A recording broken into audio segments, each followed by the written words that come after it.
శ్రీ గురుభ్యో నమ శ్రీమాత్రే నమ. సోషల్ పోస్ట్ డివోషనల్ ఛానల్ ప్రేక్షకులందరికీ నమస్కారం, అందరికీ స్వాగతం. ఇప్పుడు బాబాలు, స్వామీజీలు వీళ్ళందరూ కూడా దేవదూతల, దేవుడు పంపించిన దూతల్లాగా వచ్చారా అనేది చాలామందికి సందేహం ఉంటుంది.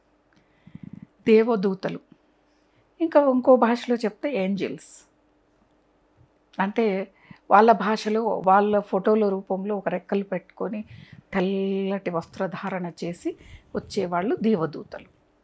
మనకేమో బాబాలు, స్వామీజీలు. బాబాలు, స్వామీజీలు అయి కొంతమందిలో ఆధ్యాత్మికత కోణాన్ని మనం వెలికి తీసి భగవంతుడి వైపు నడిపించగలిగితే అది భగవతత్వం. భగవతత్వం వాళ్ళెల్లో ఉంటేనే వాళ్ళని మళ్ళించగలుగుతారు. మాటకొస్తే అమ్మ బాబాలు, స్వామీజీలు ఇప్పుడు సరిగా లేరు కదా, ఇప్పుడు డేరా బాబాని చూసాం, ఇంకో బాబాని చూసాం, ఇంకో స్వామీజీని చూసాం, అందరూ కూడా కాషాయం ధరిస్తూ ఉన్నారు, సన్యాసం తీసుకున్నామంటారు, కానీ వాళ్ళు ఎంతోమంది అమ్మాయిలని ఇది చేశారని చాలామంది అంటూ ఉంటారు. కొంతమంది చేసిన పనులకి అసలైన బాబాలు, అసలైన స్వామీజీలు బయటికి రాలేకపోతున్నారు. ఒక్క మాట నిజం చెప్పమంటారా? అసలైన స్వామీజీలు, గురువులు, బాబాలు అయితే వాళ్ళ సాధన వాళ్ళు చేసుకుంటారండి. వాళ్ళు మా ఆశ్రమానికి ఇన్ని కోట్ల ఆస్తులు కావాలి, ఓ పెద్ద పేరు కావాలి, ఒక రాజకీయ అండా దండా కావాలని అనుకోరు. ఎందుకు అంటే సన్యాసం తీసుకున్నారంటే అన్నిటి మీద కోరికను చంపేసుకోవటమే, కోరికను వదులుకోవటం. ఆ సన్యాసమై ఆ కాషాయం రంగు వస్త్రాలు ధరించిన తర్వాత ఆశ్రమం పెద్దగైతే నీకెందుకు, పెద్ద కాకపోతే ఎందుకు, సాధన చేయటానికి వచ్చావు. సన్యాసి యొక్క ధర్మం ఏంటిది?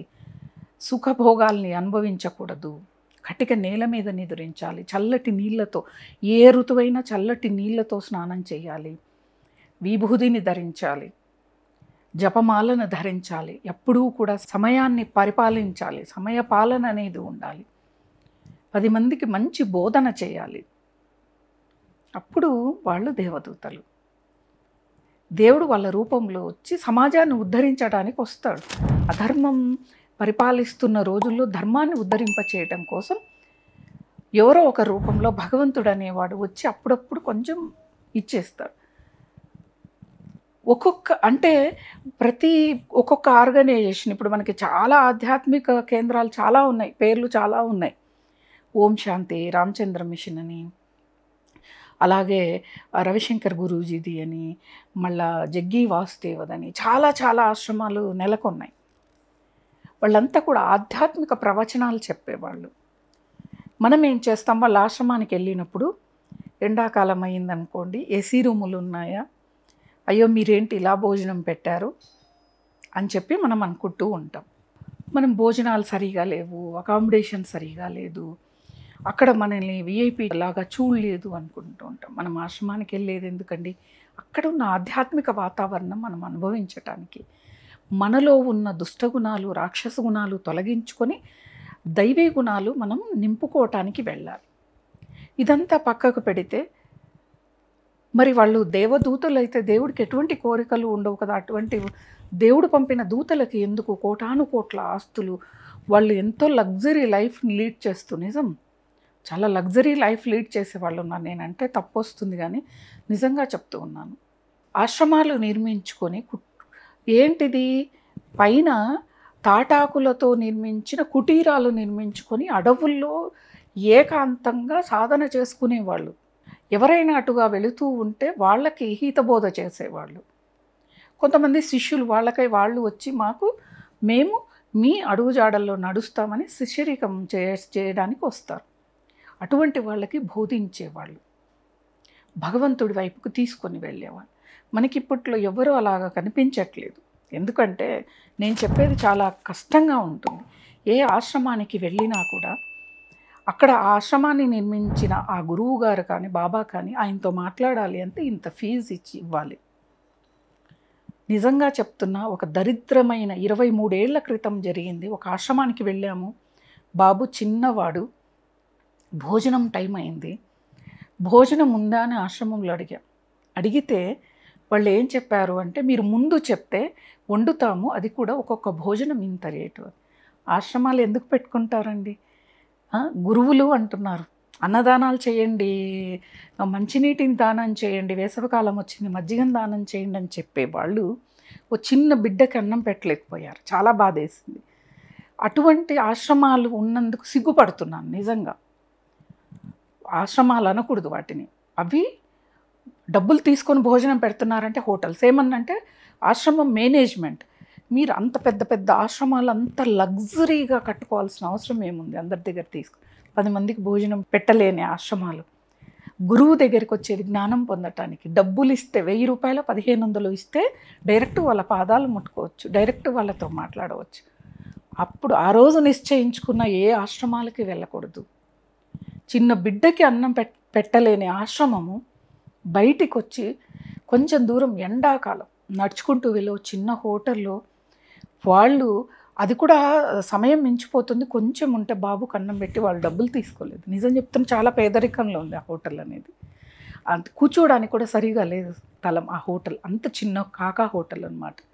వాళ్ళు వద్దమ్మా చిన్న బిడ్డకు అన్నం పెట్టి డబ్బు తీసుకుంటాం. మామూలు సాధారణమైన హోటల్ వాడికి ఉన్న ఆలోచన, ఇంత అన్నం పెట్టాను వద్దమ్మా పిల్లాడికి అన్నది మీరు ముందు చెప్పాలి.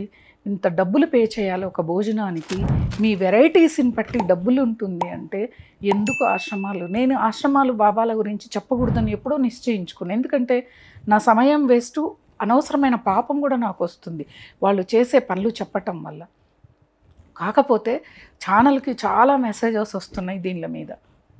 ఇటువంటి కాలంలో మనం నడుస్తున్నప్పుడు ఏ బాబాని నమ్మాలి, ఏ గురువును నమ్మాలి? ఒక్కటి చెప్తాను, నా గురువు గారు వెస్ట్ బెంగాల్ ఆశ్రమంలో సాదాసీదాగా ఉంటుంది.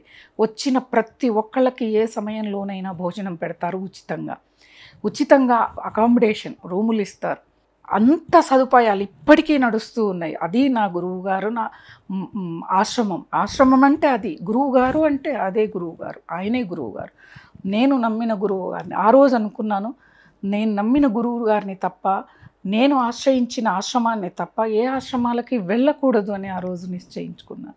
ఎంత ఘోరమైన పరిస్థితులు! ఎప్పుడైనా మనం చూసిన వాటినే మనం అనుభవంగా తీసుకోవాలి, ముందుకు నడవాలి. కాబట్టి ఇప్పుడు కాలంలో నేను చెప్తున్నాను, ఎక్కడో కొన్ని ఆశ్రమాలు ఉన్నాయి కానీ కొన్ని ఆశ్రమాలు మాత్రం అసలు సరిగా లేవు. ఓన్లీ డబ్బు మీదే డిపెండ్ అయ్యి ఆశ్రమాలు నడుపుతూ ఉన్నారు.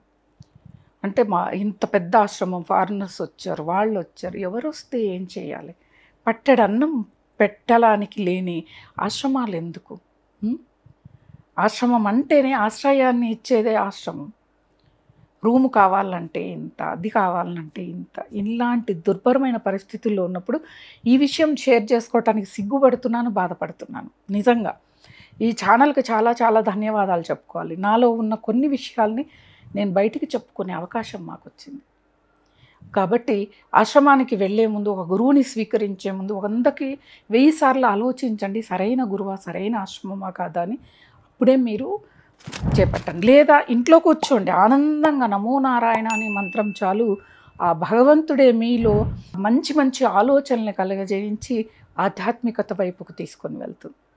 నిజం చెప్తున్నాను. కాబట్టి మీరు ఏదైనా చేసే ముందు ఆధ్యాత్మిక కోణం కూడా, అందరూ కూడా చెడుగా వినియోగించుకుంటున్నారు ఆధ్యాత్మిక కోణాన్ని. బాబాలుగా పుట్టి, స్వామీజీలుగా పుట్టి, మాతాజీలుగా పుట్టి, అవి చేపట్టి ఇవి చేపట్టి ఏం చేయాలి? కాబట్టి ఈ విషయాలన్నీ కూడా మీరందరూ సరైన ఆలోచనతో ముందుకు వెళ్తారని అనుకుంటూ స్వస్తి.